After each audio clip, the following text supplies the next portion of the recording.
Welcome to Mastering Fundraising, a podcast for nonprofit leaders of all titles and all experience levels. Mastering Fundraising endeavors to cover the most important fundraising topics with the goal of helping the audience reach their full potential as fundraisers. This podcast will share stories, tips, and guidance on the most important elements of fundraising. If you want to earn an advanced degree in fundraising, this is the podcast for you. Mastering Fundraising is a collaboration between Fulcrum Nonprofit Leadership and the 5-Tool Fundraiser, two leaders in providing relevant and expert content to fundraisers and nonprofit leaders. Without further delay, let's jump into the current episode. Please join me in welcoming your host for today, Chris Looney. Hello, everyone, and welcome to the show. Today on Mastering Fundraising, we have the opportunity to take a deep dive into the stories, strategies, structures that shape exceptional fundraising results. And our guest is Victor Martin, Vice President for University Relations for the University of Puget Sound.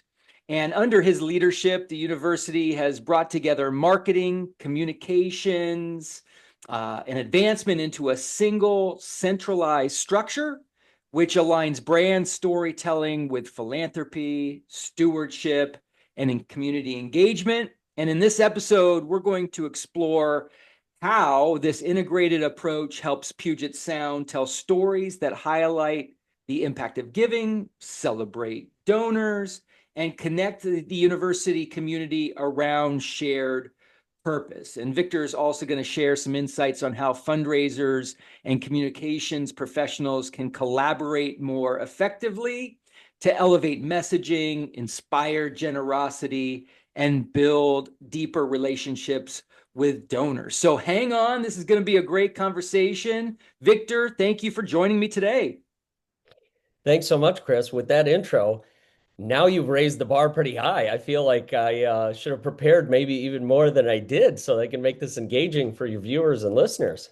Yes, I have no idea if you were a high jumper in high school or anything like that, but I do know you are consistently able to jump over high bars professionally. So we're going to get into it, and I'm excited to learn from you. We've known each other a long time, and I've always found opportunities to learn and grow from your expertise.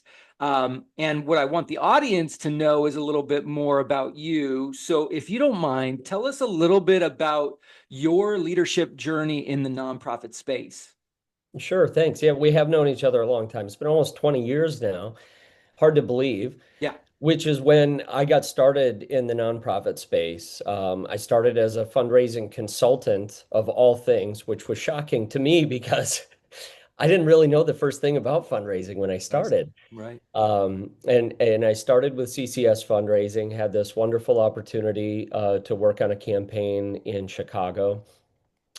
And, as I mentioned, I didn't really know much about philanthropy. I was a first generation college student. I went to school on scholarship and state and federal aid. I didn't really understand the concept of giving. So there were a couple of hurdles for me. One is to just get acclimated into the world. And two was then to start believing in it and trying to inspire others to consider giving themselves. But it turned out to be a wonderful experience and has become a wonderful career. I had the wonderful opportunity to work on several campaigns, both as, a staff member and then to lead other campaigns, which also taught me a lot along the way. And, there was a point at which, I don't remember exactly when, I realized this is your career now. This is what you do. And so after that, I transitioned out of the consulting world just to kind of stay and live and work in one place in Southern California. I transitioned into higher ed. I started in a director of development role, worked on several great projects for a university, eventually became associate vice president of development, and then interim vice president, and ultimately vice president there. I did that for about 6 years as vice president, and then was fortunate enough to secure the role that I'm in now at University of Puget Sound in Tacoma, Washington. I've been vice president for university relations for the last 3.5 years, and I love it. I love it here. I love the university. it's just been a wonderful experience. That's awesome. Well, there's lots to love up there for sure. Um, and I'd be interested to kind of identify with you your favorite professional role. And I don't mean by, title, but the kind of leadership element that you like the most, in your professional work.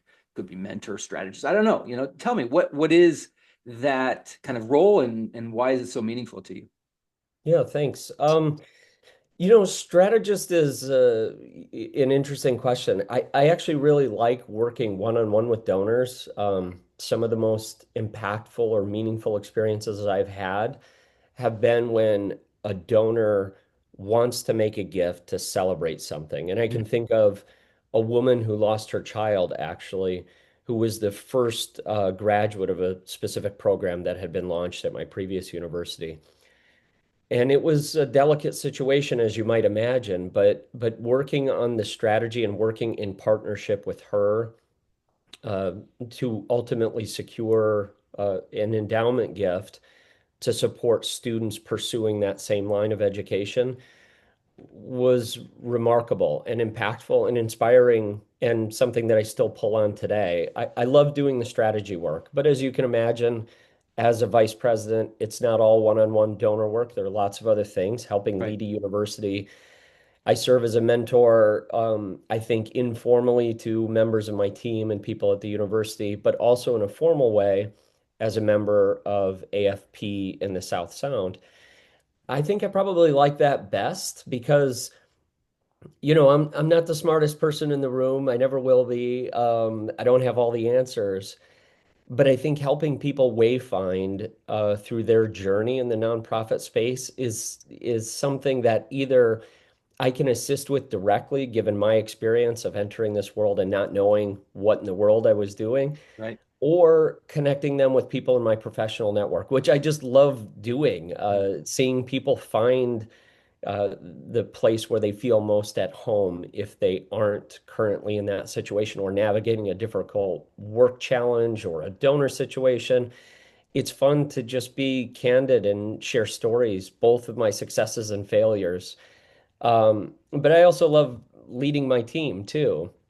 I think I apply a certain sense of humor and humbleness to my approach that seems to resonate with my team, unless they're just lying to me. No, I'm sure that they appreciate your authenticity.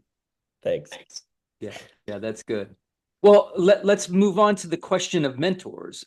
You talked about the education that you had to find to understand the why behind philanthropy and the how in terms of fundraising. Who were some of these mentors that kind of helped you get to where you are today? Yeah, that's a great question.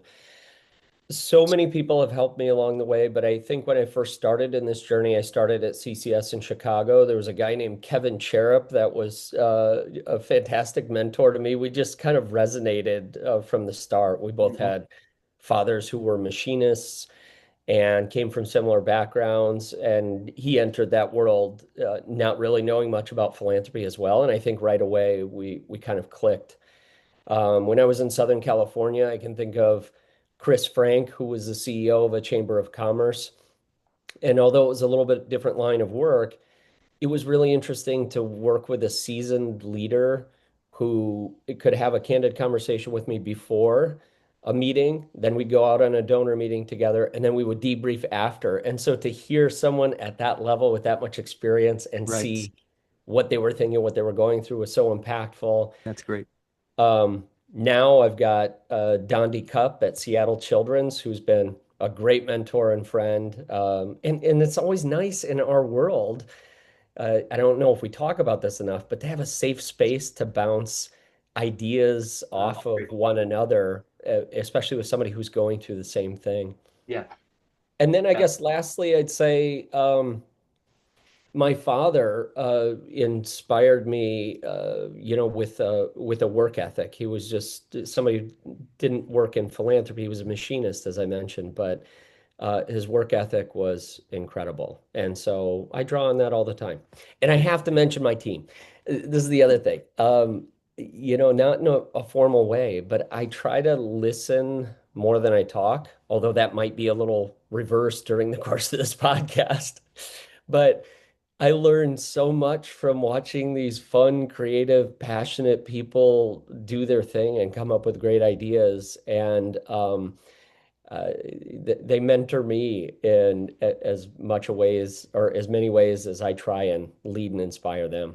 Right, right. I think it's funny that you mentioned the fact that you're doing a lot of talking now, but you're excused. This is a podcast. We expect you to talk. I know normally you're a very strong listener, Yes. and maybe sometime we'll find a time to take a poll in the office to figure out if it's true or not. But I believe it is. I'm claiming it today. Yeah, yeah, exactly. So you're 20 plus years into your leadership work, your fundraising work, plus plus. And what I'd love to kind of know from you, if you've developed a bit of a philosophy around leadership, or if you have characteristics that you believe in. I think you started hitting on a few of those when you talked about the way that you lead with your team, et cetera, et cetera. Being a good listener is a great one. But what are some of the leadership traits, characteristics, or philosophies that you have when you think about your own leadership? Yeah, it's a great question. I think trust is really paramount. I've hired or inherited and continued to develop a good team of senior leaders, and I think we have to trust each other. We have to know we're headed toward the same goal. And I try to establish that through two things primarily. Transparency, because these are fundraisers and excellent communicators, and they're going to see through it if I'm, you know, uh, trying to wash over something. Right. And I think it's a delicate balance because there's, lots of information and you have to decide when and what to share things. But I try to be as transparent as I'm absolutely allowed to be. And I think that helps establish that trust. And the other thing for me is a sense of humor. I can't help but joke around and be lighthearted, even when sometimes topics are a bit challenging.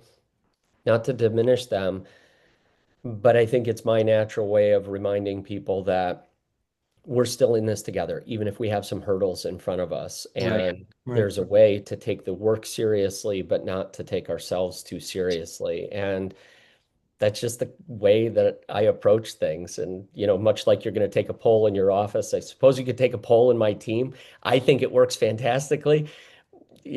I hope that they would say that it works well too. But, in all seriousness, I think that's been very resonant with the people that I've worked with over the years. Yeah. Yeah. It's really great. I think trust, sense of humor are incredibly valuable and important, obviously, and you've locked into that, and I'm sure your team members would agree. So let's move on to the topic for today, the fundraising topic for today. And to set the stage, why don't you tell us about the decision to integrate marketing and communications directly into the advancement division at the college? What problem were you trying to solve, and what were the opportunities that this created? Yeah. Well, it was interesting at University of Puget Sound, actually. I had been hired, but then there was a few months before I was actually going to move up to Washington from California. So there's this transition period where I was in regular contact with the president of the university, and he would call me about things he thought I needed to know in advance of my Mhm. arrival. One of the things was that the former vice president for communications, who was a cabinet member herself, had gone out on leave and was headed toward retirement. And so it was kind of circumstantial in many ways. But as this idea came up, he knew about my background having marketing communications as a VP for advancement at another university. And he floated the idea by me before I ever arrived. And I jumped at the chance enthusiastically and said, I think it's a fantastic idea. In fact, long term, that's what I would have wanted. And, he kind of chuckled and figured I would say as much and adored the former VP. There was nothing but good work done between the two of them. But I think he appreciated the approach that I would bring to it. And so I agreed. And then on day one, essentially the two teams merged. It did present some challenges, though, because then and now till this day, we are housed in two different locations. There just Mm, isn't enough room for the entire team in one space. right. So marketing and communications is in a building kind of out on their own, even though, they're still on campus. And the rest of university relations, we call it, or advancement, is in another building. So it presents its challenges that I work through on a regular basis, and I'm happy to talk through how I handle some of that. But it did create opportunities, as you asked, where we could maybe more emphatically tell the stories of our student success, our faculty and staff success, and do it in boastful ways maybe that they weren't used to, particularly weaving in stories about philanthropy's impact on students, faculty, and staff and supporting our mission. And that's kind of the approach that I've taken since my arrival. Yeah. Yeah, that's great.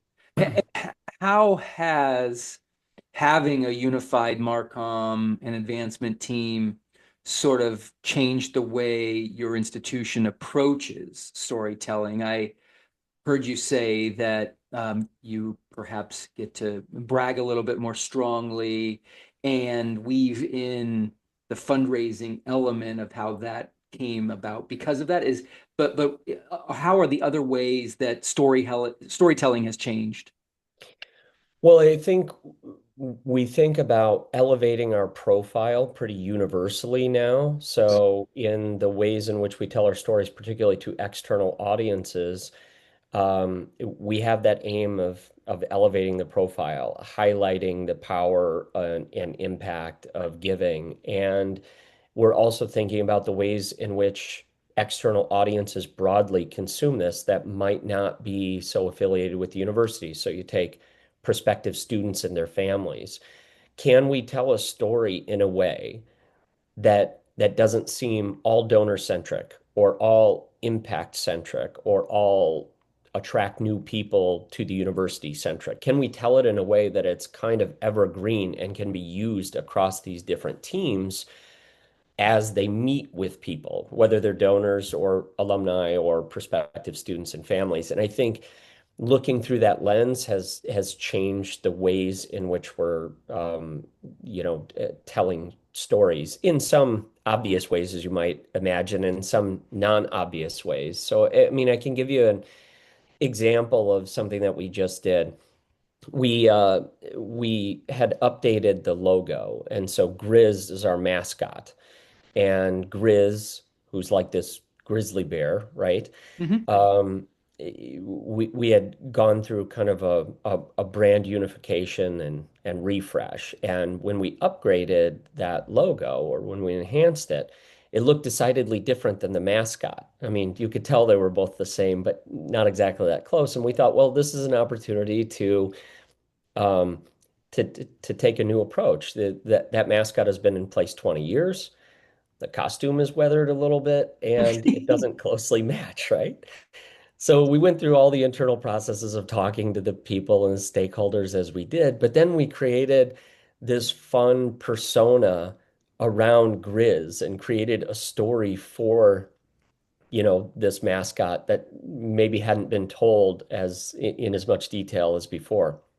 And so we hid Grizz for a little while and didn't have the mascot at things over the summer or anything like that. Now, it's while we're transitioning out the old and trying to bring in the new, right? And during this 2 month period of time, we did a whole social media campaign, and it started to engage people that beyond the 20 years or the past 20 years of knowing who Grizz was, alumni from years prior to that. And it was met with some trepidation, right? I mean, Sure. some people were like, what are you going to do with the mascot? But we had so much fun with it. We've got a brilliant social media and digital content manager who's a recent grad.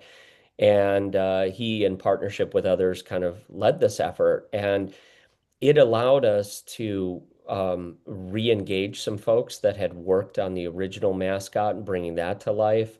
Um, but it also allowed us to be fun and silly and also meaningful ultimately in unifying the brand. And so we hid Grizz. We had him working out and doing things where you only saw profile views or the back of him.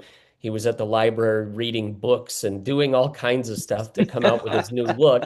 And then he was unveiled at Homecoming. And it's been one of our most popular stories of the year. So Oh, good. it's things like that that we're able to do, or things like that that we're able to do when we're thinking about trying to engage a broad range of constituents for a variety of purposes. That's the external audience piece. I think storytelling is also important for our internal audiences. And, having marketing communications also comes with drafting speeches and, annual addresses for the president. Right. And that becomes really important too. Back to this whole idea of evergreen material when we're drafting the president's address for the year, of course, informed by him and in line with the strategic plan and all those things, but we draft it in such a way, thinking about the editorial calendar for the year and knowing that we also produce the president's annual report at the end of it. So the things he outlines first to these internal audiences, we should be prepared to provide updates in fun storytelling ways along the way, and then recap it all in the annual report at the end of the year. Okay. Those are the kinds of things that we're doing looking through this lens. And not to say they weren't being done before, but certainly the team is really well integrated in thinking about this all year long. Yeah. Yeah. And that word holistic feels appropriate. Certainly seems like you're able to look at things more holistically, elevating the brand, the awareness, the visibility of the university, while also making sure that there aren't silos, I guess. Yeah. I'm sure that was a challenge. And I'm just so glad to hear that a brand logo kind of refresh or change didn't go the way of Cracker Barrel, which maybe you should have given some guidance and advice to that group before they introduced to the world that change. But it's No kidding. fascinating. Yeah, Yeah, yeah, there's always that risk when you're making changes, and especially in this environment at a storied institution like University of Puget Sound, and I don't think we're unique in this space. People are averse to some terms even. So like the term brand, right? That's a marketing term. And it's been a process to get here, but one that we've really focused on collaboration and getting buy-in from stakeholders as not to go the way of Cracker Barrel, as you state. yeah. Well, it's interesting you bring up risk, and you took a risk. You took a very calculated, maybe risk there, but a risk nonetheless. And it'll be a topic for another podcast, I think, just how you embrace risk and not let it stand in the way of doing the work that you know needs to be done. Because often, I think this kind of risk would have been seen as too significant, and maybe you wouldn't have tackled it, and you would have missed an incredible opportunity to raise the profile of the university. So Yeah. it's an exciting story to share. I'd love for you also to kind of share some stories of impact. Maybe an example, if you can think of one, where philanthropy, donor impact, and community engagement kind of got woven together in your university's communication strategy? Is there a good example you can share? Yeah, I mean, first I'd say that's where I started. I had Zoom meetings with the marketing and communications team before I ever arrived, once I learned that we'd Okay. be integrating. And I said, I have a philosophy on this. I think that you should be able to look at any one of our stories and pull several, if not all of these elements out of it in some way. It doesn't have to be overt, but you have to be able to find this kind of through line through that. And that's focusing on student success, faculty and staff success, community engagement and overall impact, and that would include alumni engagement and how philanthropy helps support that or make it possible or is spurred because of the story that we're telling. And we really should be thinking about that in all of our communications and putting it on our editorial calendar for the year and Right. thinking about the different milestones, particularly if you're involved in fundraising campaigns or certain initiatives are going to launch or end at a certain time. Let's try and tell these stories again so that anybody on my team can use them. The stewardship folks, the frontline development folks, the alumni engagement people, the president can share links to these stories as a follow-up with someone he's met with. And for example, something that we've done is like commencement and year-end storytelling. We had a number of different stories related to commencement, and now it's about celebrating the success and the achievements and the stats of, let's say, our graduates of 2025.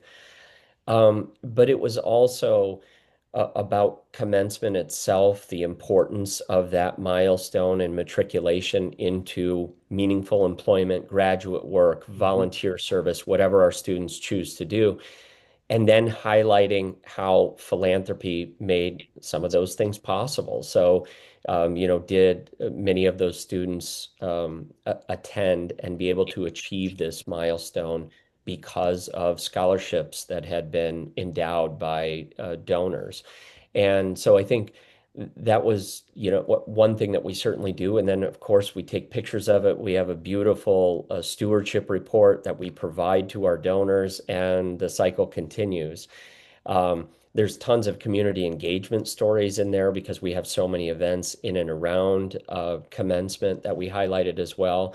But maybe a separate community engagement story is we have a kind of a conference and events services division, as most places do. And so we work closely with them to bring in external partners to use our facilities when they're not in use for our primary mission. Right. And one of the things that happened recently is we had a local election, and the candidates that were running for mayor and city council positions and those kinds of things were in partnership with our Chamber of Commerce, which we work very closely with.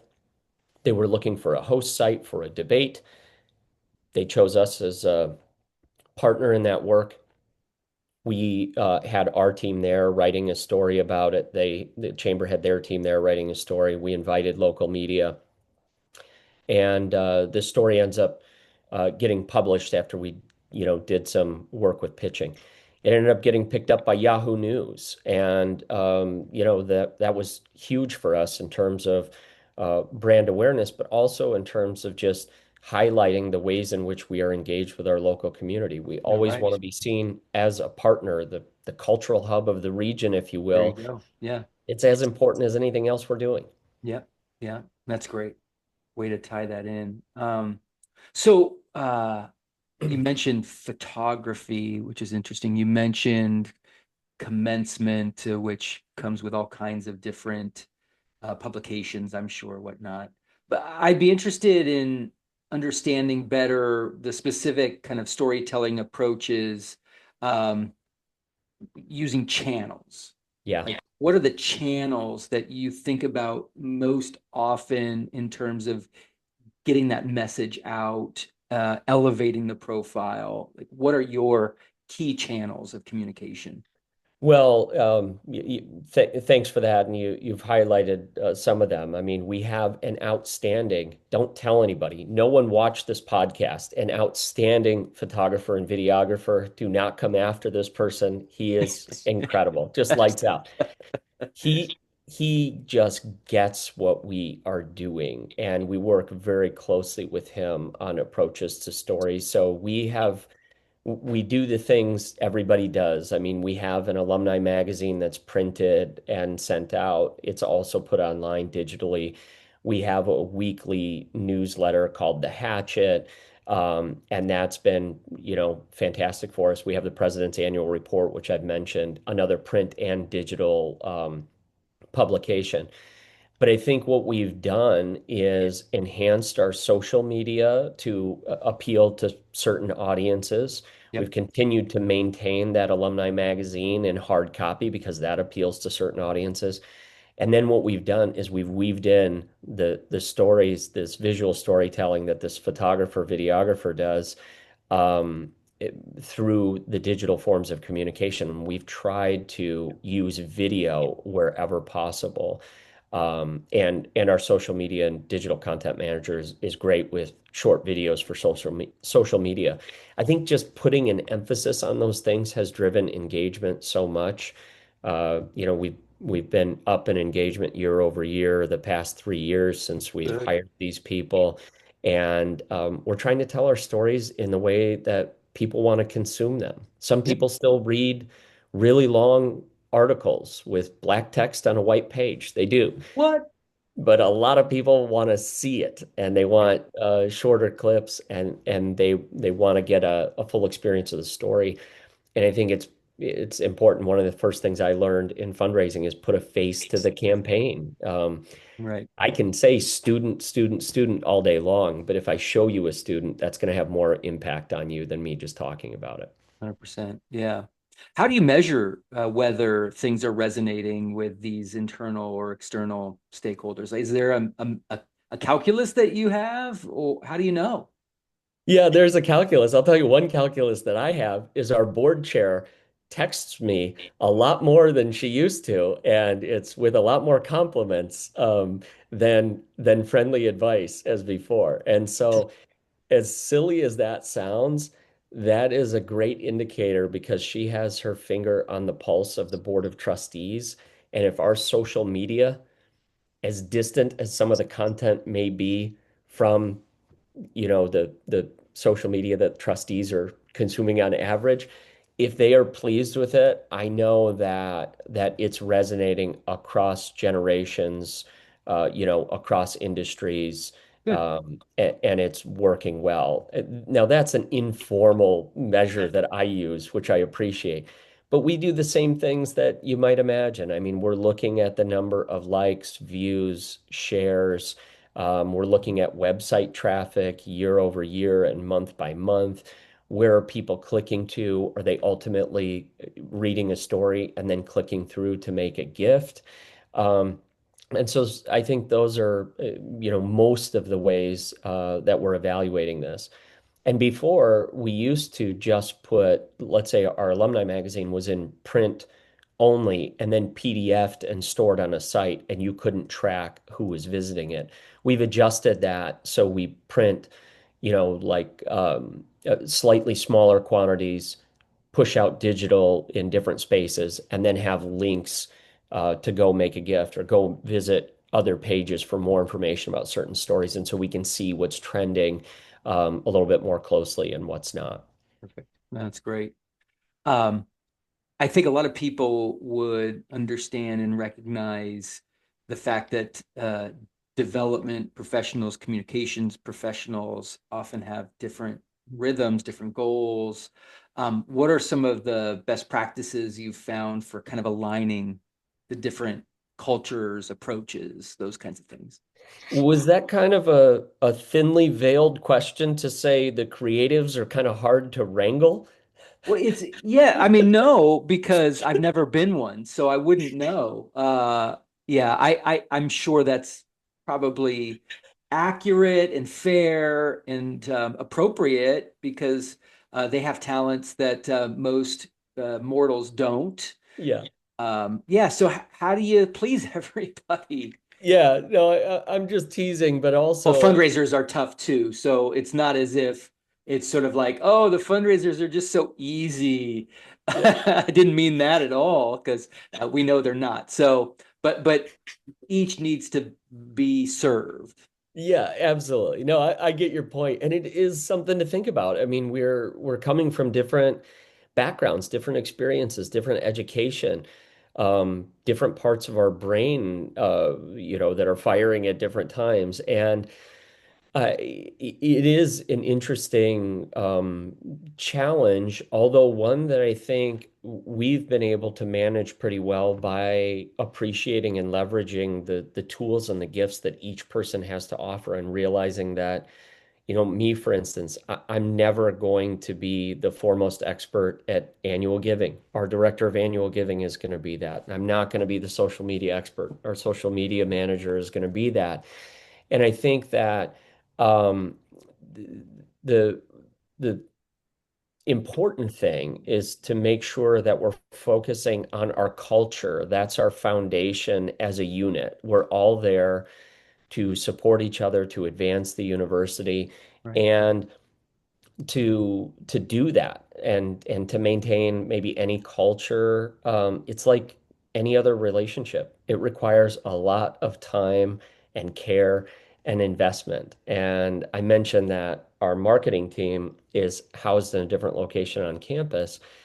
We have to be very intentional about having all staff meetings. As boring as that sounds, podcast listeners, but it actually is something that's worked really well for us, because it's the one time that we can all be in the same space and talk through all of the projects that we're working on. And critically important for us, because we don't have as much water cooler talk as maybe another shop would.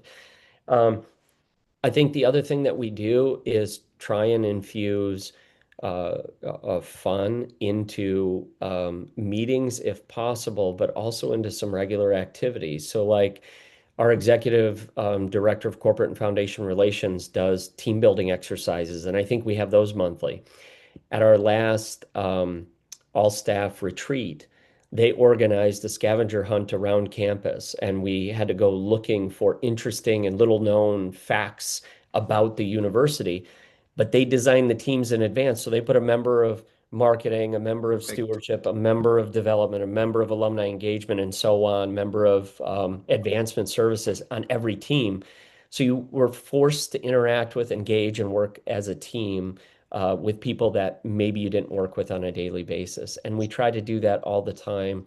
And I also take at least one opportunity, or a member of the senior leadership team does, at every meeting, to highlight how a gift came to fruition by touching the hands of every department on our team. And I think as we continue to tell that story, we've been really functioning in unison, all rowing the same direction, if you will. Yeah, that's wonderful. It's so great. I love that advice.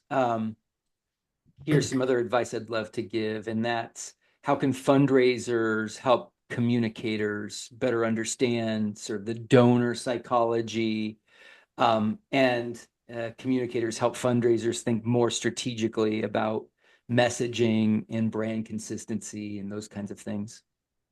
Yeah, it's a good question, something that we focus a lot on, because we have to appreciate each other's work. As silly as it sounds, meeting regularly, infusing some joy into that process, being intentional about highlighting the way, X, Y, or Z only happened because of this function or that person. Um, Collaborating during the creative process as well. So I mentioned the president's annual report a handful of times. That used to just be produced, let's say, with some input from development in terms of, here are some stories we want you to highlight. But now we frame it out together. We talk through what's missing, what should be added. We review both the printed version and the digital version along the way. We share it with a couple of folks as a test. and then we feel like we've produced a product together at the end of the day. I mean, it's a lot of work, but it's meaningful work, and I think it's something that we all end up proud of at the end versus I wish that team would listen to me once in a while and do this or that. Yeah. That really doesn't tend to happen. Yeah, that's great. What are the biggest missed opportunities when the two functions operate in silos and aren't connected in the way that you've brought them together? What if you had to put your finger on the big miss, what is that?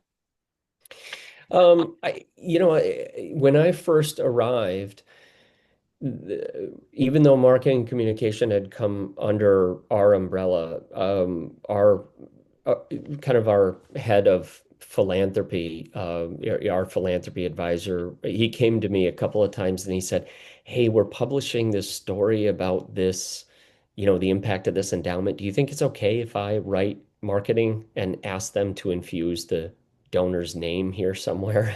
Yeah. I said, of course, like you don't have to ask me these things. I mean, needless to say that they don't ask anymore, but it's those kinds of misses where if you're writing and thinking about just telling the story, the impact could be 20 pages on its own without ever telling the origin of it. And Mm, I think that it's not rocket science. This is not a novel concept that I'm sharing here, but I think those things were missed, and I think that there's an X factor to this too. When you're operating in silos and you don't know, let's say, Chris, you're making a gift somewhere, and somebody from your same graduating class is working with development and on the cusp of making a gift or thinking about being re-engaged. If you're not mentioned in the process, if the catalyst for your own personal giving and the impact is all told, right? But if some of your story isn't told, you miss out on the opportunity to inspire that classmate that I use as an example. And certainly we've experienced some of that. And we've experienced it in the positive ways where they've come out and said, I was so glad to hear X, Y, or Z person is giving. And they're inspiring me to become more engaged, to volunteer, to, you know, do whatever with my alma mater. yeah, yeah.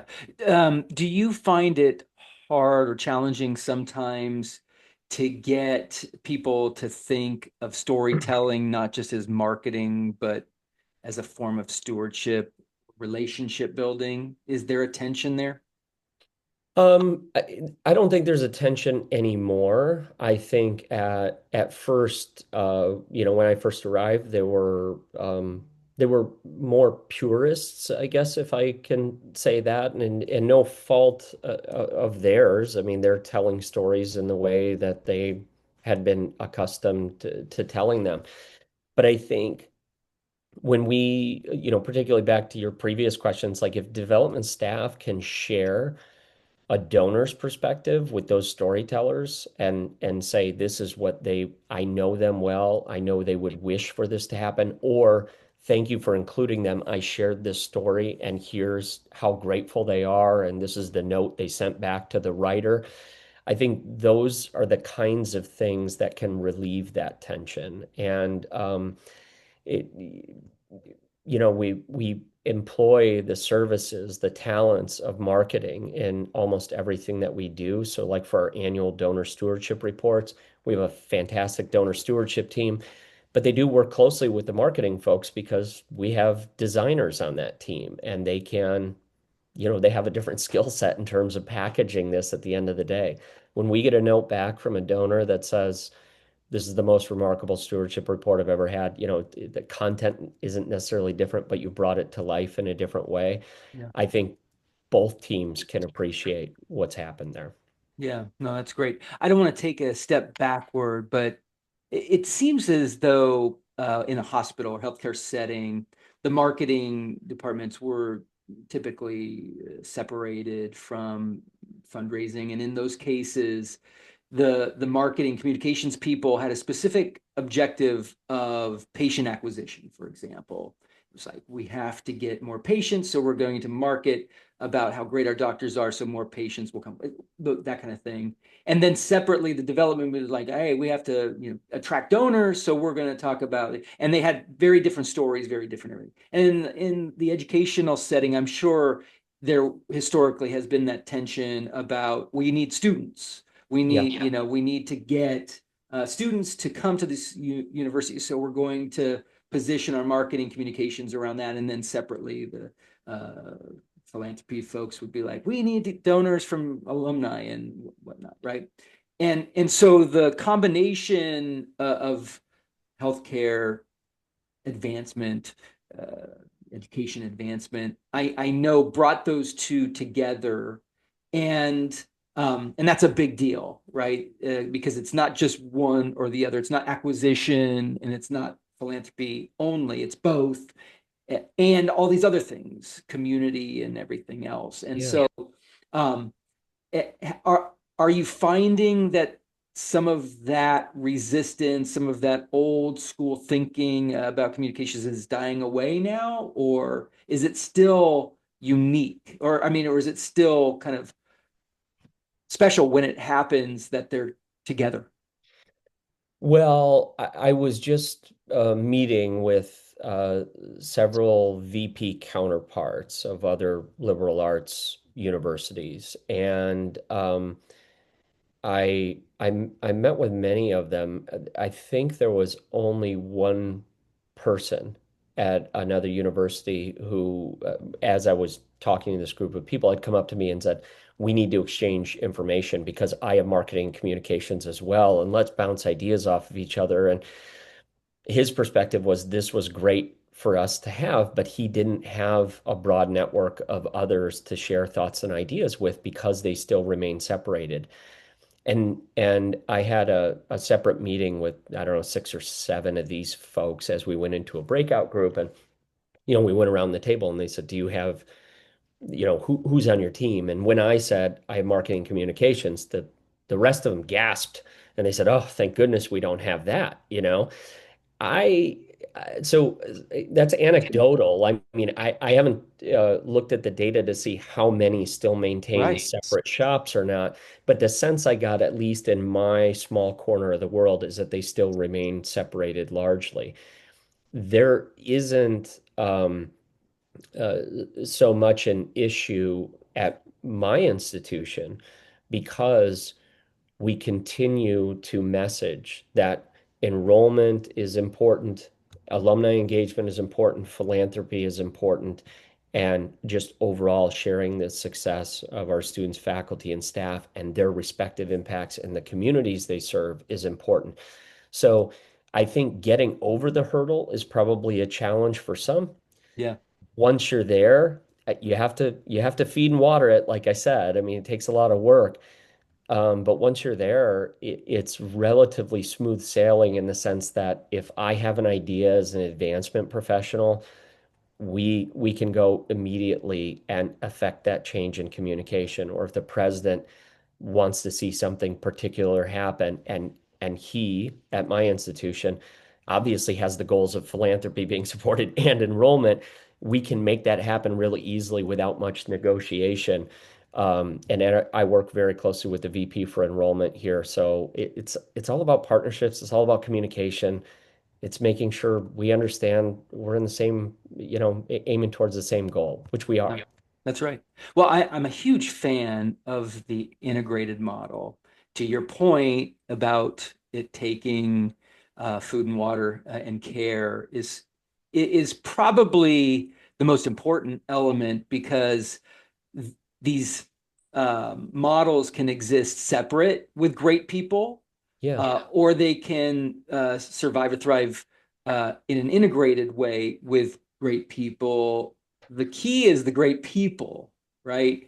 And I get excited when you can bring together the integrated model with great people, because I think it's way more effective, efficient, etc., than it would be even having great people with not integrated models being utilized.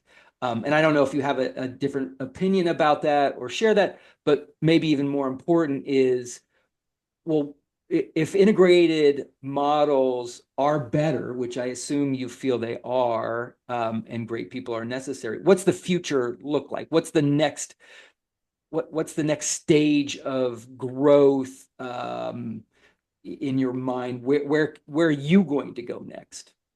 Yeah, first, I agree with you wholeheartedly. I think integrated is absolutely the way to go. I've worked in other spaces where that wasn't the case, and it's like you said, it's more challenging. Things take longer to produce. It seems like there's more compromise, and maybe neither side is as happy with the result. Yeah, It's more expensive to media buyers. Yeah, I mean, just all kinds of things you're right. that happen. Good, Maybe good two point. software systems that you're working in and inefficient and all kinds of stuff. So to be able to align that, I think you save the institution money, you have exponentially more impact. And to your point, you're not reliant on the great people necessarily. And by that I mean I work with person X brilliantly, but guess what? When person X leaves, then we've got to reestablish the whole relationship and process all over again and count on person Y functioning just like the previous person did. And, there's always a question mark there. So I think if you go with form and structure over personnel, that to me is the better way to go. Where do we go from here? Well, I think we have to keep looking on the horizon to see what's next. As I mentioned earlier, digital's become more important for us. Video has become more important based on the way consumers want to, consume this information. Right. And so, as I think forward, I'm thinking about, and I hate to say it because it's buzz everywhere now, but AI is probably a next step, even though we're integrating some of that in our communications already. But you've got to have a great foundation, great communication, a great team of people to harness the power of new technologies and do so ethically and responsibly along the way. And let me make this point clear, not to replace people, but to support and enhance the human talent. And, I mean, we were talking to a firm not that long ago talking about the ways in which they're utilizing AI to do their media buys so that it can be real-time ad placements, and they can measure the success or lack thereof and then adjust to an A or B type of advertisement or put it in a new place if it's not functioning well. And before we're waiting for, let's say, weekly or bi-weekly reports, and then somebody has to take time out of their day, analyze that, make decisions, get back, and we don't change things as quickly. That didn't replace anyone on my team, to be thinking about this.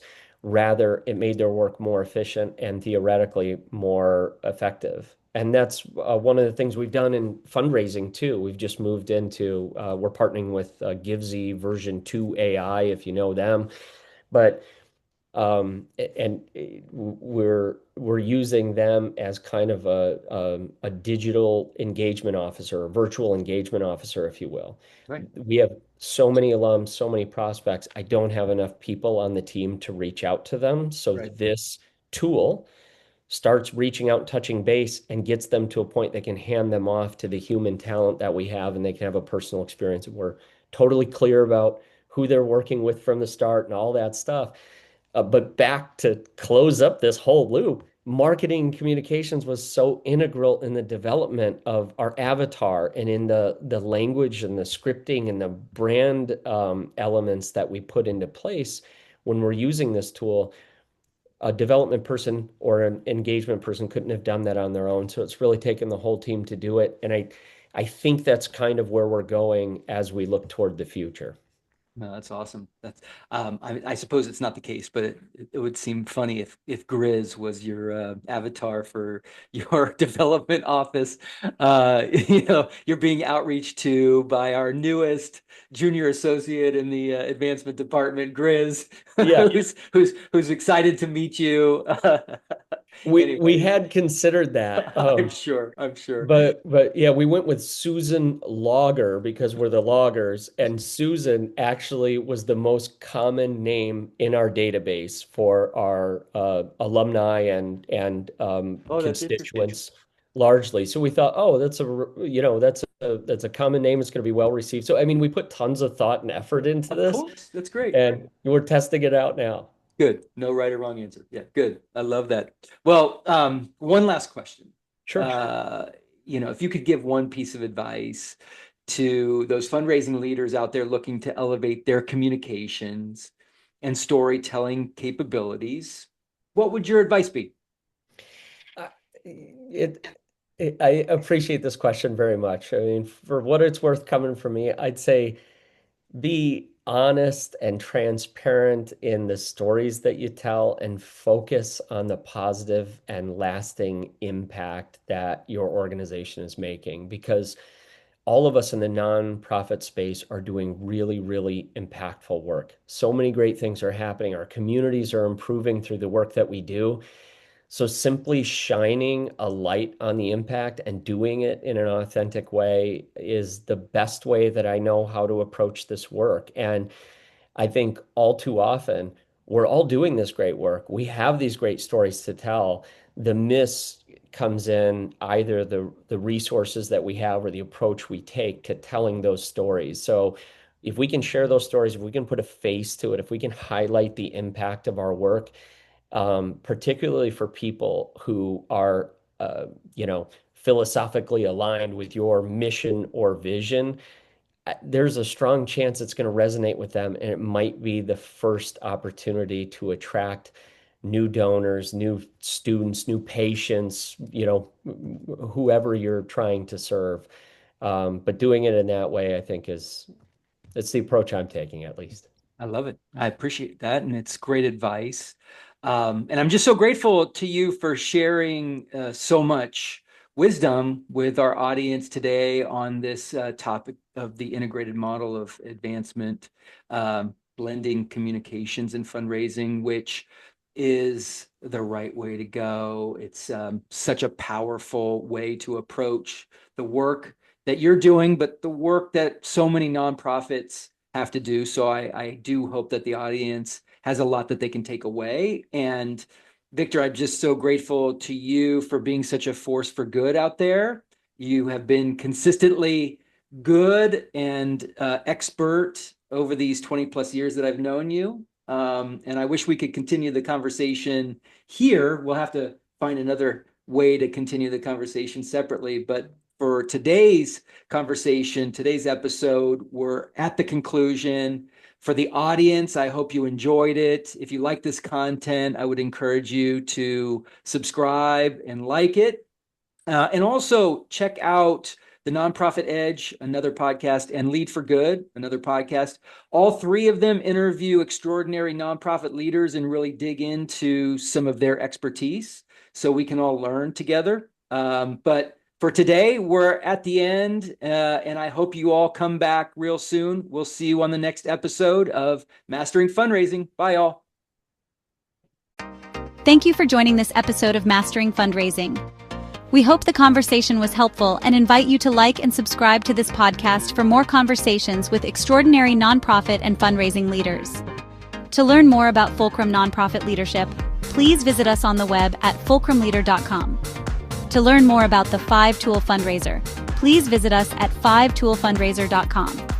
We want to hear from you. Please share your thoughts and ideas with us at hello@fulcrumleader.com. Thank you for the important work you do to make our world stronger.